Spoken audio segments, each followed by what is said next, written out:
ఈ భోగాపురం ఎయిర్పోర్ట్ చంద్రబాబు నాయుడు గారు శంకుస్థాపన చేశాడని చెబుతారు. ఎప్పుడంటే 2019 ఫిబ్రవరి 23వ తారీఖున. ఎందుకంటే 5వ తారీఖున నోటిఫికేషన్ వస్తుంది కదా. ఫిబ్రవరి 23 అంటే అదొక 5 రోజులు, ఇది ఒక 5 రోజులు. మార్చిలో 10 రోజుల్లో నోటిఫికేషన్ వస్తుంది కాబట్టి గవ్వెల్లి భోగాపురం ఎయిర్పోర్ట్లో శంకుస్థాపన చేశాడు. ఆయన 15,000 ఎకరాలు కావాలని చెప్పి శంకుస్థాపన చేశాడు. 15,000 ఎకరాలు అంటే 4-5 గ్రామాలు ఉన్నాయి. ఆ గ్రామాల్లో ఒక గ్రామంలో ఉన్నటువంటి ఎన్నికలప్పుడు జగన్మోహన్ రెడ్డి గారు వెళ్తే ఒక గ్రామంలో ఉన్నటువంటి మహిళ ఇక్కడికి ఎర్ర బస్సు రాదు, మమ్మల్ని మాకెందుకు మా పొలాలు తీసుకుని మమ్మల్ని ఎందుకు ఇబ్బంది పెడుతున్నారని అడిగారు. దాన్నే జగన్మోహన్ రెడ్డి గారి చెల్లెలు ఇలా అడుగుతుందని చెప్పి మేము అధికారంలోకి వస్తే 2,000 ఎకరాల్లోనూ 2,200 ఎకరాల్లోనూ మేము కడతాము, మిమ్మల్ని ఇబ్బంది పెట్టమని చెప్పి ఆయన చెప్పడం జరిగింది. అదేవిధంగా ఈయన శంకుస్థాపన చేసినటువంటి ప్రాంతాన్ని కానీ ఆ పిల్ల అడిగినట్టు ఊరు కానీ దీంట్లో కలవల. 15,000 ఎకరాలు తీసేసి చంద్రబాబు కనీసం ల్యాండ్ కూడా ఎక్వేట్ చేయలే. పేపర్ ప్రకటన 15,000 ఎకరాల్లో ఎయిర్పోర్ట్ కడతాను. ఇది ప్రపంచంలోనే ఎక్కడా లేదు. 15,000 ఎకరాల్లో ఈయన కడతానని ఒక ప్రకటన చేసి ఒక శంకుస్థాపన చేసి ఒక రాయి, ఒక కొబ్బరికాయ, ఒక టాపీ మేసం తీసుకెళ్ళి లేచాడు. అయిపోయింది. పాపం ఈ జగన్మోహన్ రెడ్డి గారు వచ్చి ఆ భోగాపురం ప్రాంతంలో 2,200 ఎకరాలు 1,000 కోట్ల రూపాయలు ప్రభుత్వం డబ్బు కట్టాడు. ల్యాండ్ ఎక్వైర్ చేశారు. 3 గ్రామాలను అక్కడి నుంచి రీహాబిలిటేషన్ పక్కకు తరలించి దానికి కావాల్సినటువంటి అనుమతులన్నీ తీసుకొచ్చి కేంద్ర ప్రభుత్వం దగ్గర జిఎంఆర్కి ఇచ్చారు కాంట్రాక్టు. దీంట్లో కాంట్రాక్ట్ అంటే ఏంటి? రాష్ట్ర ప్రభుత్వం పొలాలకు డబ్బులు కట్టింది రైతులకి, దానికి కావాల్సిన అనుమతులు కేంద్ర ప్రభుత్వం ఇచ్చింది. ఈ రీహాబిలిటేషన్కి కూడా రాష్ట్ర ప్రభుత్వమే డబ్బులు కట్టి దాదాపు 1,500 కోట్ల రూపాయలు జగన్మోహన్ రెడ్డి గారి ప్రభుత్వం వాళ్ళకి ఇచ్చింది. అయిపోయింది. చంద్రబాబు నాయుడు గారు ఏమి ఇచ్చాడంటే ఏమి ఇవ్వాలి, 5 పైసలు బిళ్ళ కూడా ఇవ్వాలి. పేపర్లో ప్రకటన ఇచ్చాడు. ఈనాడు, జ్యోతి వాళ్ళ పేపర్లో యాడ్లు ఇచ్చుకున్నాడు వాళ్ళకి. తర్వాత టాపీ మేస్త్రిని తీసుకెళ్ళి శంకుస్థాపన చేశాడు. ఆయన చేసి ఈ ఎయిర్పోర్ట్ నేనే కట్టానంటాడు. సరే కట్టింది ఎవర్రా బాబు అంటే జిఎంఆర్. 5,000 కోట్ల రూపాయలతో 4,700 కోట్ల రూపాయలతో జిఎంఆర్ ఎయిర్పోర్ట్ కట్టాడు. ఇప్పుడు డబ్బులు అతనికి ఎక్కడి నుంచి వస్తాయంటే ఈ రోజు నుంచి ఫ్లైట్లు ఎవరైతే నీ హోటల్ నా హోటల్ దిగుతారో మనం కొన్న టికెట్లో అతను కమిషన్ వెళ్తుంది. అతను డబ్బులు వసూలు చేసుకోవటం. నరేంద్ర మోడీ గారు కానీ చంద్రబాబు నాయుడు గారు కానీ జిఎంఆర్ ఇప్పుడు ఆ కట్టినటువంటి ఎయిర్పోర్ట్కి 5 పైసలు బిళ్ళ కూడా ఇవ్వాల. ఆయనే డబ్బులు పెట్టి జిఎంఆర్ అనేటువంటి సంస్థ ఎయిర్పోర్ట్ కట్టింది. ఆ ఎయిర్పోర్ట్లో డబ్బులు వాళ్ళు ఇక్కడి నుంచి 34 ఏళ్ళు 40 ఏళ్ళు వాళ్ళు వసూలు చేసుకుంటారు. ఇక్కడ చంద్రబాబు నాయుడు గారు ఏమి ఇచ్చాడు అంటే ఈనాడు, జ్యోతి పేపర్లకు యాడ్ ఇచ్చాడు. అప్పుడు మళ్ళీ ఇప్పుడు సేమ్ అదే యాడ్ ఇచ్చాడు. ఇచ్చి ఒక 50 కోట్లు 60 కోట్లు పెట్టి కొన్ని డ్యాన్సులు వేయించాడు. పిల్లలందరినీ తీసుకెళ్ళి అలా భోజనాలు లేకుండా ఒక 13,000 మందిని పిల్లల్ని భోగేసుకెళ్ళి డ్యాన్సులు చేశాడు. ఇక్కడి నుంచి గుడివాడ నుంచి కూడా ఆర్టీసీ బస్సులు వెళ్ళినాయి. జనాన్ని భోగేసుకొచ్చి ఒక 40-50 కోట్ల రూపాయలు ఖర్చు పెట్టి అడావిడి చేసి మోడీ గారిని పిలిచి ఇక ఆయనకి భజన చేసి పొగిడి అసలు ఆయన అంత గొప్పవాళ్ళు లేడని చెప్పి పంపించారు. పంపించిన 2 రోజులకి బీహార్లో జాతీయ అధ్యక్షుడి స్థానాన్ని కోల్పోయింది బీజేపీ. అట్లాగే మధ్యప్రదేశ్లో బీజేపీ అధికారంలో ఉంది. అక్కడ కాంగ్రెస్ ఎమ్మెల్యేని దుర్మార్గంగా డిస్క్వాలిఫై చేశారు. ఆ ఎన్నికల్లో మళ్ళీ కాంగ్రెసే డబుల్ మెజార్టీతో గెలిచింది అక్కడ.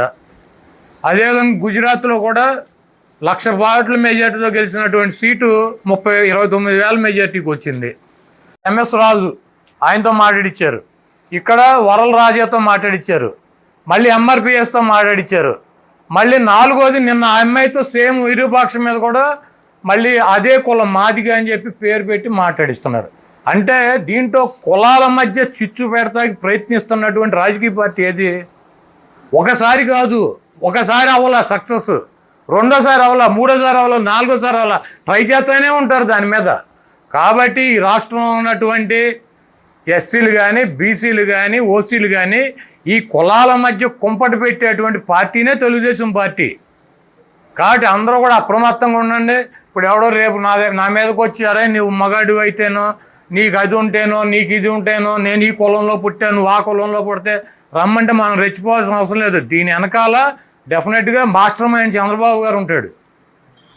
ఆయన ఆలోచన ప్రకారమే ఇవన్నీ ఎవరిని ఎక్కడ కులం పేరెట్టి ఎవరిని తిట్టాలో ఆయన డిసైడ్ చేస్తాడు.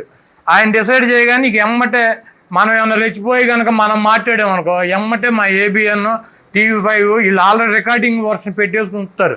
మనం వేస్తున్నాం కదా ట్రాప్, ఎవడొచ్చి పడతాడని రెడీ కూర్చుంటారు. అసలు ఆడిట్టా అన్నాడు ఈడట్టా అన్నాడు అని చెప్పి ఇరక్కోటి అవసరం పారేస్తారు. కాబట్టి ఇటువంటి వాటిల్లో మనం చిక్కుకోకుండా, ఎందుకంటే ఇంతకన్నా నీచమే ఉంటుంది, ఇంతకన్నా నీచమే ఉంటుంది. ఎవడన్నా పెళ్ళం బట్టలు చించేస్తాడా రోడ్డు మీద తీసుకొచ్చి 10 మంది మధ్యలో? ఇంతకన్నా నీచమైన కార్యక్రమం ఎవడన్నా చేయగలడు ఈ ప్రపంచంలో? ఏ రాజకీయ పార్టీ అన్నా పెళ్ళం బట్టలు రోడ్డు మీదకి తీసుకొచ్చి చించేసేటువంటి పార్టీ ఏదైనా ఉంటుందా? ఇక అంత నీచానికి దిగజారిపోయినటువంటి ఆ రాజకీయ పార్టీ ఎంత నీచానికైనా దిగజారడానికి సిద్ధంగా ఉంటుంది. కాబట్టి మీరందరూ కూడా అప్రమత్తంగా ఉండండి, వాళ్ళ ట్రాపుల్లో పడమాకండి, మీరు జాగ్రత్తగా ఉండండి. కులాలు చించు పెడతారు, ఆడాళ్ళని తీసుకొచ్చి అక్కడ ఒక ఎస్ఐని, అసలు అక్కడ జగన్మోహన్ రెడ్డి గారు శ్రీకాకుళం వెళ్ళాడు, ఆమ్దాల్ వలస దగ్గర ఒక ఎస్ఐ ఎందుకు వచ్చిందండి? అసలు అంతమందిలో ఒక ఎస్ఐ, ఒక లేడీ ఎస్ఐ ఎందుకు వచ్చింది? అంతమంది మగాళ్ళు ఉన్నారు. వస్తే అక్కడ అల్లరి వస్తే 10 మంది పోలీసు వాళ్ళు వస్తారు, దాంట్లో మగాళ్ళు ఉంటారు, ఆడవాళ్ళు ఉంటారు. అసలు ఒక అమ్మాయి ఎందుకు వచ్చిందండి అక్కడికి? ఒక ఎస్ఐ ఎందుకు వచ్చింది?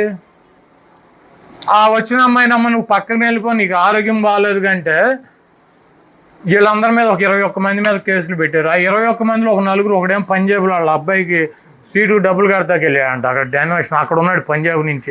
అరే బాబు నేను ఇక్కడ ఉంటే మీరేంటి అక్కడ నా మీద కేసు అని. ఒక ఆయన అయితే లాయర్, ఆయన కోర్టులో ఉన్నాడు, వైజాగ్ కోర్టులో.